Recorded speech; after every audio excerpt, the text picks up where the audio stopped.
Welcome back to yet another season of Feedback. Yes, we've made it. This is what, our third or fourth now. We are still here, and good show we have for you today. Actually, kind of the best of what we've been doing and the best of what's yet to come. It's all tonight on Feedback.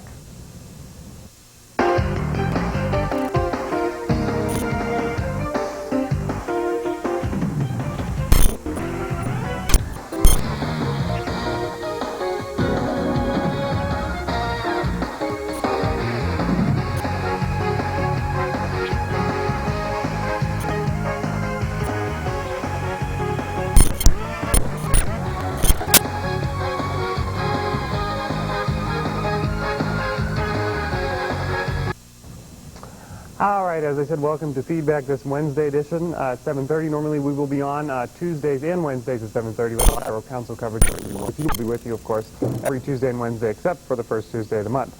On tonight's show, coming up in our first segment, we're going to be talking with a woman that you may have seen us talk to her actually about a year ago at this time, the grammar lady, Mary Newton Bruce. A chance to do a film for us. We're going to replay it for you. It's a great phone interview, very entertaining and very educational, so that's coming up for you in the next segment. And then later in the show, we're going to give you kind of a preview of what's ahead here for spring 2001. What we have here, we're going to be talking to the integral people involved in making TV5 what it is. We're going to be giving you an update on what our program schedule is and some ways you can contact us. So that's coming up a little bit later.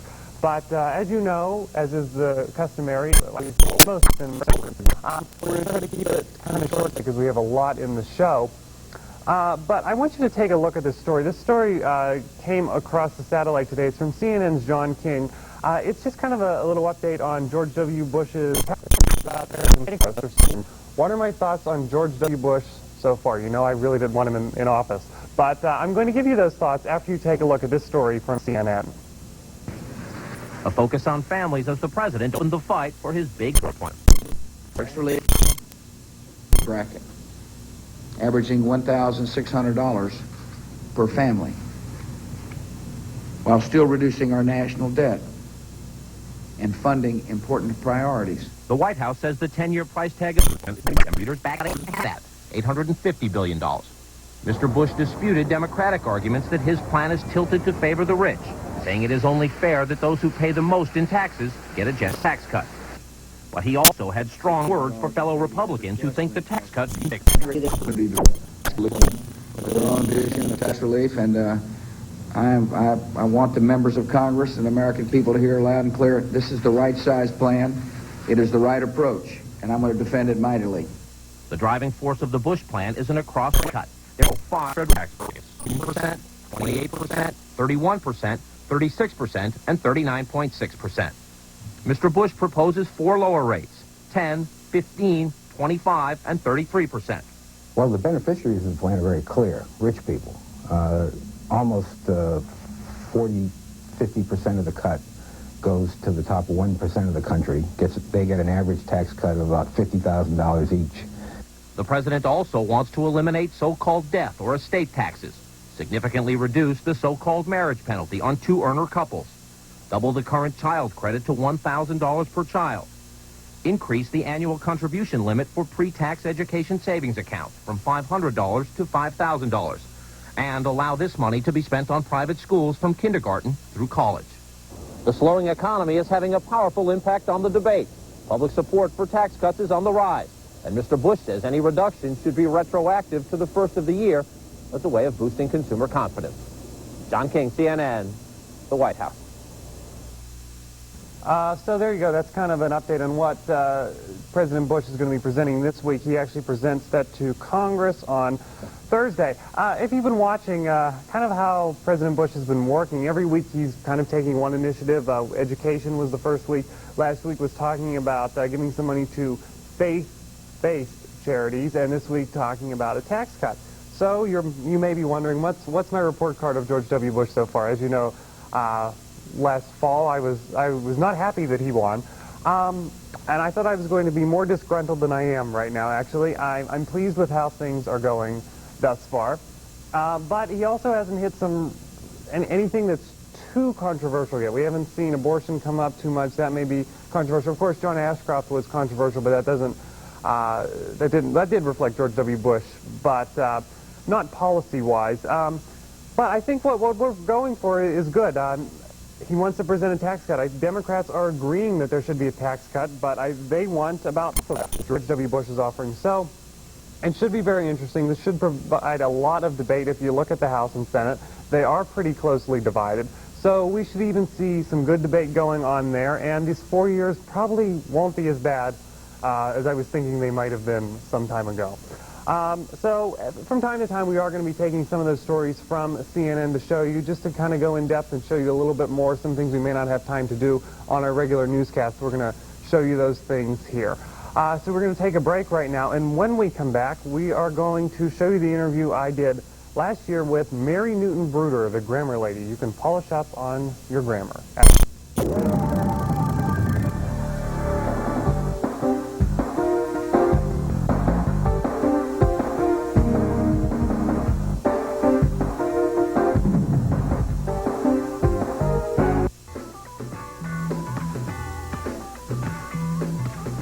I'll take Simmons. Give me Jones, Anderson. Smith, Lightfoot. Bishop, Hernandez. Swifka, Hep. Lavender. Peavy. In the game of life, you've got a much chance at getting picked for a cool job with great pay. If you take algebra, geometry, and calculus, you need to know how math can improve your future. Demand it. Call Nat and me. We'll tell you.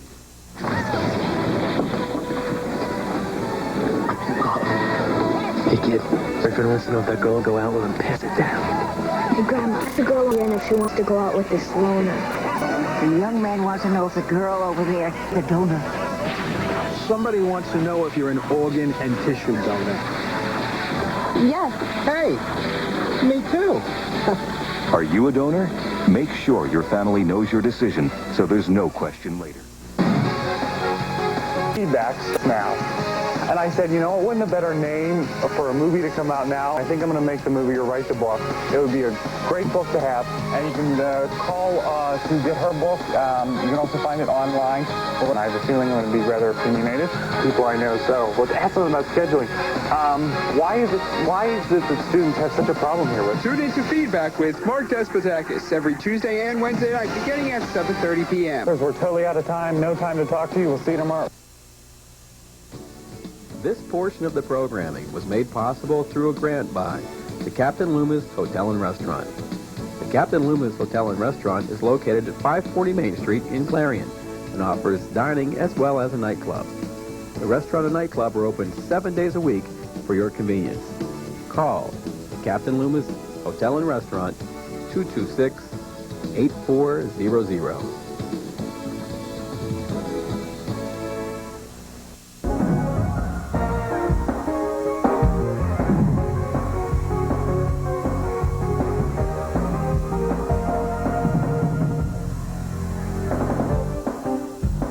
Welcome back to Feedback. I'm Mark Despotakis. In this segment, we are going to do kind of a retrospective. You may have seen this once before. Last February, I had the chance to interview Mary Newton Bruder. You may know her as the grammar lady. She has a column in the Pittsburgh Post-Gazette Weekly, and she's the author of the book Much Ado About a Lot. An excellent book. I recommend it. And here is a listen to the phone interview I had with her earlier last year. Well, in the late 80s, I was working for a literacy group that needed some publicity, and we weren't getting anywhere publicizing this group. So one day in the New York Times, I saw a list of grammar hotline numbers that were around the U.S. and Canada. And so I thought, well, gee, we could have a grammar hotline for this literacy group and get a little local promotion going. And so that's what I did. I'd been teaching English, and I have a degree in linguistics. I thought, well, it would be pretty easy to answer grammar questions over the phone. So I got a little local publicity, and then it just slowly grew over the years, not very many calls, 1 or 2 a day maybe. And then I got a little more publicity, and I got the column in the Post-Gazette on Fridays. And just by word of mouth, the thing has grown and to be quite big. Then in, 96, I opened the grammar hotline with an 800 number across the country. And I put up the website, And now, the last report, I was getting 370,000 hits a month. Wow. Well, looking at the explosion of this, you said that you're nationwide now. Yes. So, are you appearing in other papers besides the Post-Gazette? Well, actually, just one other one right now, and I'm hoping that the publicity with this book will get me some more newspapers. There's one in Hartsville, South Carolina. Hartsville Messenger. So, what makes you the foremost expert on grammar? How did you acquire all the knowledge? Well, I think the way I mostly learned is by teaching international students of English. People who don't speak English natively but come and want to learn to do various and sundry things. Because people like that ask questions that are different from the ones that native speakers ask, and they make you look at the language in a whole new way. One, I think I might have told Anne, one of my students had an alarm system put in her car, and the installation guy, the mechanic, said, now when the alarm goes off, and she said, no, the alarm has to go on. It's not going to go off. And she could not get it through her head that when it went off, it was going to make noise. So and I had never thought of that before. Okay. Looking at all your years of experience at it now, what is the most common question you hear asked of you? Well, there are several right up there, affect and effect. Mm-hmm. I, me, and myself, and whether you should put the apostrophe in your name when you sign your holiday card. Greetings from the Smith, S-M-I-T-H, apostrophe S. That one's very, very common, and it drives me wild every time. A few weeks ago, I'm a big Lynn Cullen fan, and I heard that you had written a letter to her talking about some things that she had done on the air. Do you find yourself doing that often? Write letters to people? To people who maybe newscasters or maybe someone in a newspaper. Do you find yourself doing that? Well, I don't do it so much as some of the other people who visit my website do. They get very angry because people like Lynn, she has a large following, and they figure that if she says something wrong, then other people will feel it's okay for them to do it too. So I don't write her too often. Something came up the other day that she was wanting me to call in and it was that try and we should try and stop this before it goes any further, as opposed to try to stop this before it goes any further.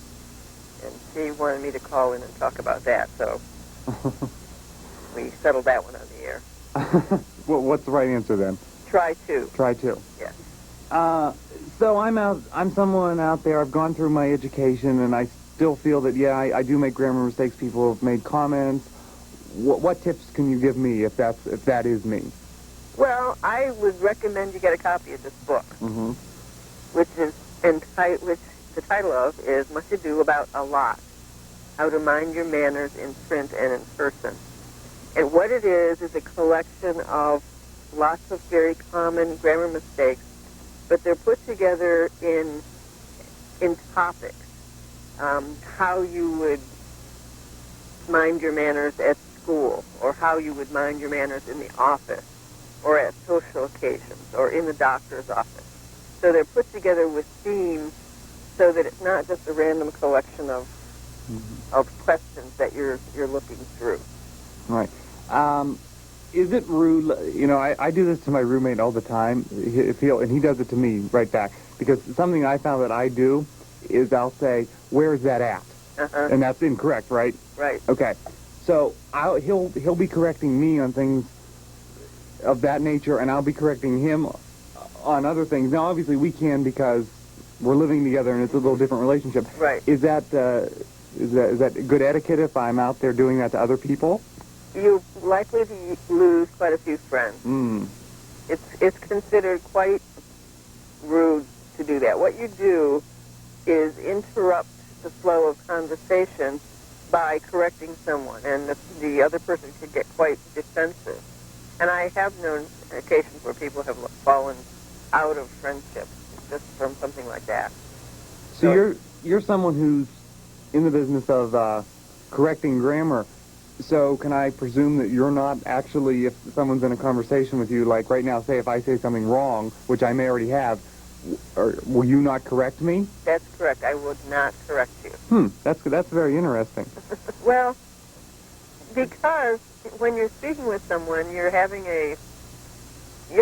concentrating on the communication, on the message, and I think that's what should be happening. If I stopped to correct something, then I wasn't really listening to what you were saying. Right. I was listening more to your grammar, and I tend not to do that. Well, that's interesting. The grammar lady doesn't always tend to listen to our grammar. Well, that's right. It might be comforting in some ways. In television, I'm sure we see it a lot. Grammar is wrong. If you watch the news, you hear it quite a bit. If you watch sitcoms, you hear it maybe quite a bit more. And even in the newspapers, you see it. I mean, I've seen things. I read the New York Times daily, and I do see some grammatical things there. Right. That's always shocking to me to see them in the New York Times. Do you find that maybe because we're seeing it so prevalent in the way we receive information in these major mass media sources, that it's changing society's way of talking and society's way of writing and using grammar? Well, that's going to happen anyway to some extent because language changes over time. There are things that I would never have dreamed to say as a young person and this is not just slang words either. I can give you a couple of examples. When I was younger, we were taught that one does not pronounce the T in often. And I still don't, but most younger people do. And I suppose that that's a change that's going to happen because young people do this. Mm-hmm. Another one is the pronunciation of the word M-A-U-V-E. How would you pronounce that? Mauve. Okay, well, I pronounce it mauve, and that's still the way it is in most of the dictionaries. But again, since many younger people pronounce it that way, your way, that will be the way it is in the future. Well, I would think if I said to someone mauve, they would look at me kind of strange because I mean I've heard mauve a few times, but I guess you're right. The language does evolve. Mm-hmm. Yes, it does. That's interesting. And I have no problem with those kinds of changes. But people who would say, well, anything you say is perfectly all right, and if I want to say, where's it at, you can't stop me. Well, that's true. I can't stop you. But I can't also stop making a certain judgment about your use of the language that makes me think certain things about you. And that's the thing I think people need to think about. I know some employers, if they get an application letter or a resume with a grammar error or a typo, they just throw it out in the circular file. Well, so it does really matter what we do and how we say it. Well, parting thoughts here. Is there hope that I think that there are a lot of people out there who always don't have the best grammar, and I think a lot of times they're aware of that. But I still think the population as a whole is pretty good. Do you agree with that? Well, I think people care. That's my main concern at this point, is to start the dialogue, get people concerned about it, get people talking about it, and then I think it will resolve itself in a hopeful way. Right. Well, where can we get the book at? See, look what I just did. My roommate says it to me every time, and I still keep doing that. Isn't it? Well, but now you will think twice. Yeah, I'm aware of it. Right. That's a start. So where can we find the book? The book is available in most of the major bookstores, Borders, Barnes & Noble. I think the independents have it, too. I know the Pitt bookstore has it. Also, it can be gotten online at Amazon or at the Barnes & Noble site.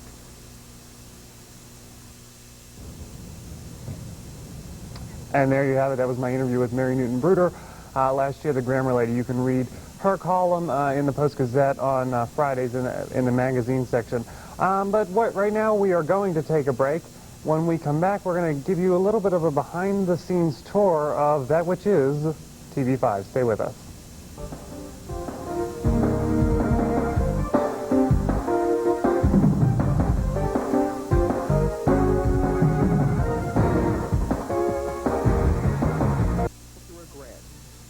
Fox's Pizza Den.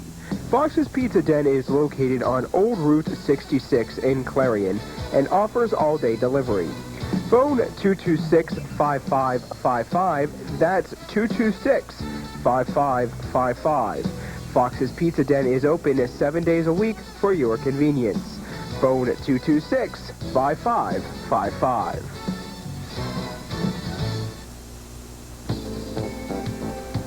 This portion of the programming was made possible through a grant by the Carpet Barn.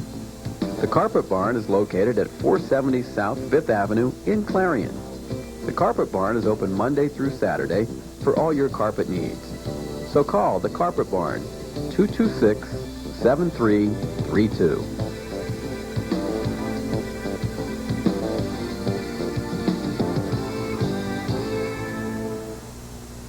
Standing out from the crowd is easy when you stop in at Fashion Bug, located in the Clarion Mall. Whether you're looking for junior trendy, girls, or fashion for women, they have it all with many different styles.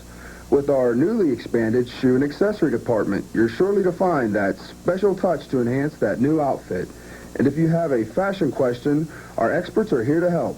That's Fashion Bug, located in the Clarion Mall, just off Exit 9 of Interstate 80. Open Monday through Saturday, 10 a.m. till 9 p.m. Sunday from noon till 5.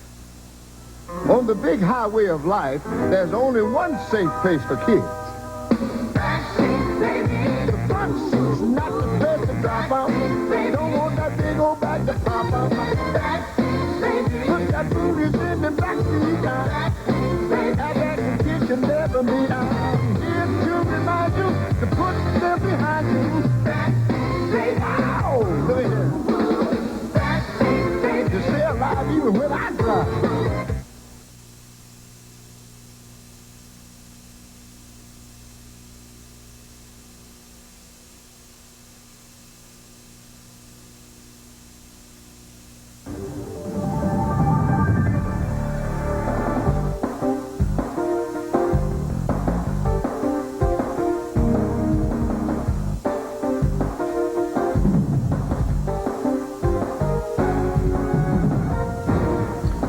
Welcome back to Feedback. I'm Mark Despotakis. Now, as promised in this segment, we were going to kind of do something different here for you, taking a little tour. That's why I'm holding the microphone here. So if we can go ahead and switch over to camera 3 now. Switch over to... There you go. Okay. You're seeing me over here now, I presume? Yeah. So I'm walking through the set now. It's kind of a different world. This is not what you always see. I know one time we kind of took a behind-the-scenes look to see everything else, but we're actually going to take you behind the scenes of most of TV5. Introduce you to some of the integral people here. And our first very integral person is Jess Pomeranning, our director actually on Tuesday nights. Jess is actually just carrying cable for us today, but excited for TV5 this spring? Very excited. I have power now. Oh, okay. Well, hey, power... When I'm not holding the cord, that's... Power's a good thing unless you abuse it, right? Yeah, but this cord is very powerful, too, because... That's right. If you yank it, it's gone. And you'll kill me, so... I'll kill you, yeah. At least you know that. Moving on. All right, so we're coming from the feedback set now. You've seen this before. Over here is the news set, and actually we have some visitors from Philadelphia on our TV5 news set. That's where you'll see our anchors every Tuesday and Wednesday night immediately following feedback at 8 o'clock. Now, if you keep coming with me here, we have another camera in the way. No, we don't have robotic cameras. We just don't have a human on the camera right now. That's the camera you'll see to take the wide shot of us at the end of the show. If you keep following me here into our office, it's actually also our newsroom, our office, you know, whatever you want to call it. Step on into here. Kind of had a little trouble getting all the cable here. This is the first time we've done something like this, so, you know, we're having a little fun with this. Here into the office, our newsroom, and over here is our assistant news director at TV5, Megan Mahoy, and if I get enough cable, I can actually talk to her. How are you doing, Megan? I'm good, Mark. How are you? This is fun, isn't it? Yeah. What do we have to look forward to for TV5 News, besides the name change, TV5 News Live now, this spring? Yeah. We have 3 new anchors. We also have Carrie LaPoo returning, and we also have a great new news source. Resource for us. Yes. Yeah, CNN. Yeah, CNN. You can actually see it up there. The feed's coming through right now. I don't actually know what that is. Yeah, CNN is our new news source. We Looks can... like they're waiting for a press conference or something. Yeah, we get live shots of press conferences, so... So we will have that. Actually, I think that might be the White House, actually. All right, so we are going to continue, and let's see if I can go without... Let's get the audio cable maybe on the other side. Here, let's do this. It's live tail. There we go. Let's do it that way. Drop my pen. That's all right. All right. So here we go, and normally it's not going to be this disjointed at TV5, but I love it. Well, coming up this semester at TV5, we actually have a new programming schedule for you. Let's go ahead and take a look at the full-screen graphics of that. On Tuesday, starting at 7 o'clock, we're going to have the show Greenworks. Now, Greenworks is actually a presentation by the state of Pennsylvania. Talks a lot about what goes on in Pennsylvania's environment, and it's an excellent show, actually. Following that is Capital Conversations with State Senator Mary Jo White. Good show. You're probably hearing a little bit of the radio station here as I'm passing the radio station. Following that is this show you're watching now every Tuesday night and Wednesday night, Feedback. And following that is TV5 News Live. We're going to bring you, of course, the latest news. Let's move on to the Wednesday schedule. The first show that we'll be airing here, will be coming up in here in a second. The first show we'll be airing on Wednesday is Focus on PA. Focus on PA is another one of these great state shows that we get from the state legislator. Just kind of takes an update on what's going on around the state, followed by Capital Connection. Yet another show like that, 7:30 p.m. is the show you're watching right now on a Wednesday night, Feedback. You just finished watching Capital Connection, followed by TV5 News Live. If we can come back to me now, I'm actually up here in the control room. I made my way up here. We'll show the contact information in a second. If you guys could pop me up, maybe. There we go. Here I am. This is the VTR domain, videotape. You see, as we bring the satellite feeds in, this is where all the tapes are played, and these are the gentlemen that do that so well for us. Big Daddy. Pat, who's also an anchor for us on Tuesday nights for the after Borough Council coverage. And now let's head back over this way. This is the Nerve Center. This is where it all happens.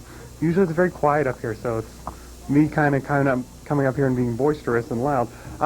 This is the control room where it all happens. This is our director for Feedback and TV5 News, Amy Jadowski. And, well, how's this going so far, Amy? It's a little hectic tonight. It's my first Feedback show, but we're pulling through. How's this segment looking? Good or bad? Segment's looking great. Is it? Yeah. Are you just saying that because you're on TV? Or? Well, I always have to say things like that. You know that. Going that good. All right, so this is where all the magic happens over here. They push the buttons and make us be on TV.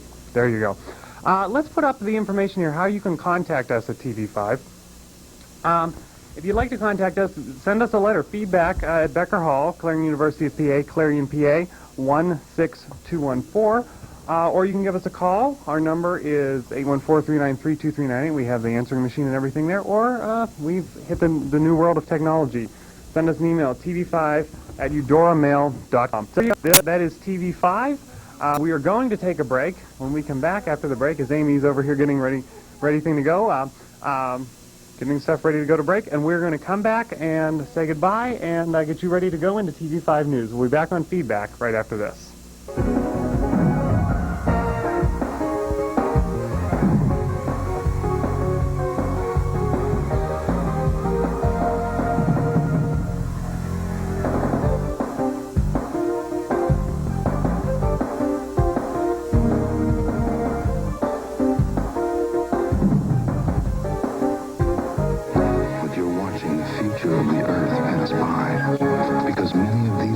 Are made from materials you've been recycling. But to keep recycling working, you need to buy products that say, made from recycled materials. For all those next in line, it would mean the world to them.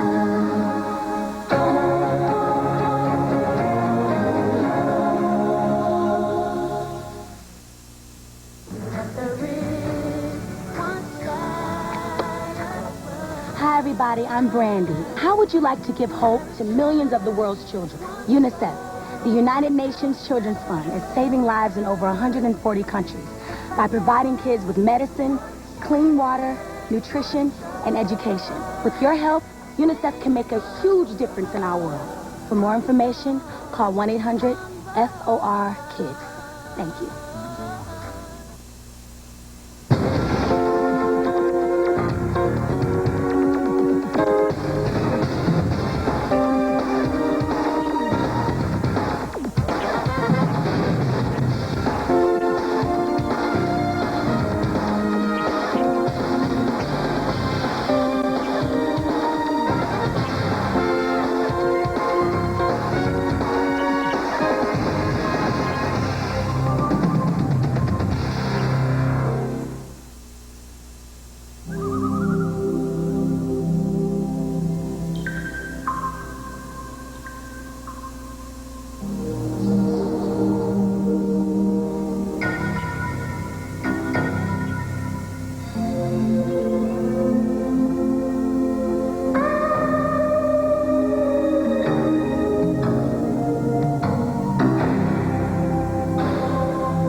All right, and welcome back, and a quick goodbye to you. TV5 News Live is coming up next. They are on the set right now, getting ready for it, and you can stay tuned for that. Join us next week. We have a special Valentine's Day show for you. If you want to learn how to flirt, tune in for that next Wednesday at 7:30.